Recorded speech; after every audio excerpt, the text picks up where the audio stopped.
আসসালামু আলাইকুম বন্ধুরা, ভিডিওটা স্কিপ করবেন না। আমার মাথার উপর দেখতে পাচ্ছেন একটা ভিডিও।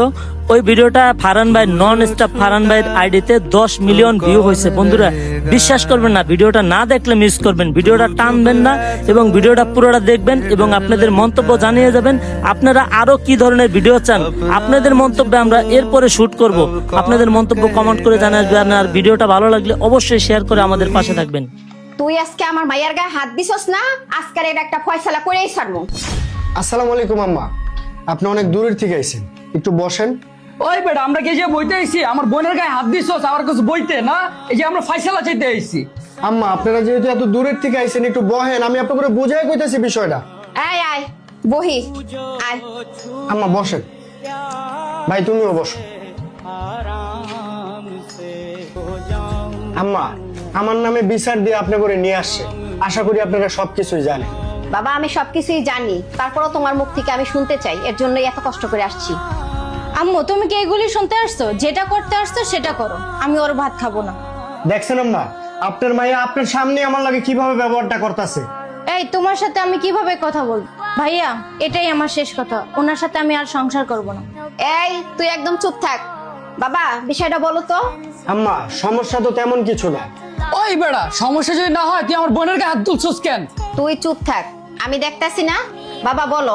আম্মা আপনারা তো যাই না শুনেই আমার কাছে ওরে বিয়া দিছে। আমি কয় টাকা ইনকাম করি, আমার কি আছে না আছে সবকিছু জানার পরে বিয়া দিছে। এখন এই ইনকামের ভিতরে আপনার মাইয়া যদি আমার আসমানের চাঁদ এনে দিতে, আমি কি চাঁদ এনে দিতে পারবো বলেন? সংসার 4-5টা জিনিস এনে দিতে পারে না, হ্যাঁ আবার আকাশের চাঁদ না দিবে। এই তুই চুপ থাক। বাবাজি বলো। আম্মা দেখছেন ও প্রতিনিয়ত আমার লাগে কেমন করতেছে। ও প্রতিদিন আমার সাথে এরকম করে, প্রতিদিন সংসারের ভিতরে অশান্তি করে। পাশের বাসার ফ্ল্যাটের ভাবি কি কিনছে না কিনছে প্রতিদিন আমার সাথে এগুলো নিয়ে ঝগড়া করে। আম্মা আপনি বলেন, সবার ইনকাম কি একরকম? সব পুরুষ কি একরকম ভাবে ইনকাম করে? কখনোই করে না।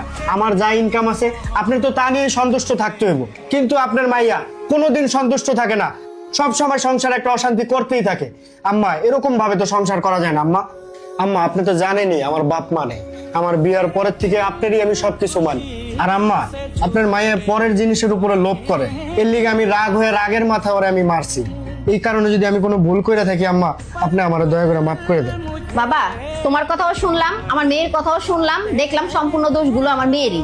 ভাই আমার বোন বাসে গিয়ে কান্নাকাটি করতেছিল, এটা দেখে আমার মাথা পুরো নষ্ট হয়ে গেছে। এই জন্য এসে আপনার সাথে খারাপ ব্যবহার করে ফেলছি। ভাই সরি, কিছু মনে করবেন না। আর তুই পরের জিনিসের উপর লোভ করা বন্ধ কর, বুঝছস? দেখ মা, এখানে তুই যে অন্যায় করছস এই দোষ যদি ধরতে যাই তো এখানে অনেক কিছু হয়ে যাইব। দেখ মা, তোর জামাই সংসারে